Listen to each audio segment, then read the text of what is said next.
కేసీఆర్ బలైన పడతాడో, ఎప్పుడు కేసీఆర్ పతనం అవుతాడో, విద్యార్థులను రెచ్చగొట్టి వాళ్ళని సావగొట్టి వాళ్ళ శవాల మీద పార్టీని బతికించుకోవాలని ఈ సన్నాసోడు విద్యార్థుల శవాల కోసం ప్రయత్నం చేస్తున్నాడు. ఆనాడు 6 అడుగులు ఉన్నాడు, 100 రూపాయలు పెట్టి లీటర్ పెట్రోల్ తెచ్చుకుండు, కానీ 10 పైసలు పెట్టి అగ్గిపెట్టే తెచ్చుకోలే. పెట్రోల్ డ్రామాతో హరీష్ రావు డ్రామా ఆడితే ఇది నిజం అనుకొని శ్రీకాంతాచార్య అని పేదోళ్ళ బిడ్డ పెట్రోల్ పోసుకొని తెలంగాణ ఉద్యమంలో ప్రాణ త్యాగం చేశాడు.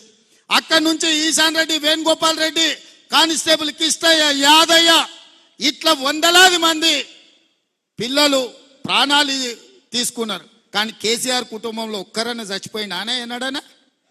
మళ్ళీ ఇప్పుడు అదే మోతీలాల్ అని ఒక లంబాడి బిడ్డను ఇవాళ రెచ్చగొట్టి దీక్ష కూసబెట్టారు.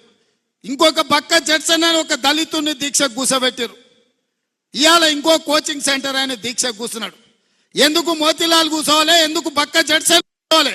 నేను సూటిగా సవాల్ విసురుతున్న హరీష్ రావుకు, కేటీఆర్ కు, సన్నాసులారా మీరు దీక్ష కూర్చోండి, మీరు సావనైన వాయిదాయిన పడాలి. ధైర్యం ఉందా? రాండి ఉస్మానియా యూనివర్సిటీకి వచ్చి ఆర్ట్స్ కాలేజ్ ముందల బామార్దుల ఆమరణ నిరాహార దీక్ష కూర్చోండి.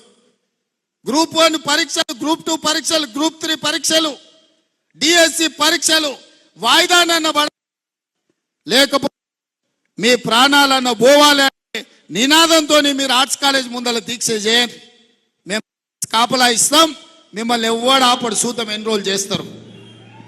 మీరిద్దరు నిజంగానే పరీక్షలు వాయిదా వేయాలంటే, మీ వాటిలో బలం ఉంటే, ఈ తెలంగాణ కోసం సావు నోట్ల తలకాయ పెట్టినని సన్నాసి కేసీఆర్ చెప్పేది నిజమే అయితే, ఇక ఆయన కంటే వయసు మీద పడ్డది లేవలేనోడు, అసలే కాలు ఇరిగింది, ఆయనను వదిలేయండి. కానీ మీరిద్దరు బావబామర్దులు బిల్లా రంగాలు రాండి ఆర్ట్స్ కాలేజ్ ముందల. మా ఎన్ఎస్యుఐ యూత్ కాంగ్రెస్ కార్యకర్తలు కంచేసి కాపాడతారు మిమ్మల్ని. పరీక్షలు వాయిదా పడే వరకు మీరు నిరాహార దీక్ష చేయండి ఆర్ట్స్ కాలేజ్ ముందల. అది మాత్రం చేయరు. పొద్దుటిపూట తింటారు, రాత్రిపూట తాగుతారు, మీరు మాత్రం సంతోషంగా ఉండాలా?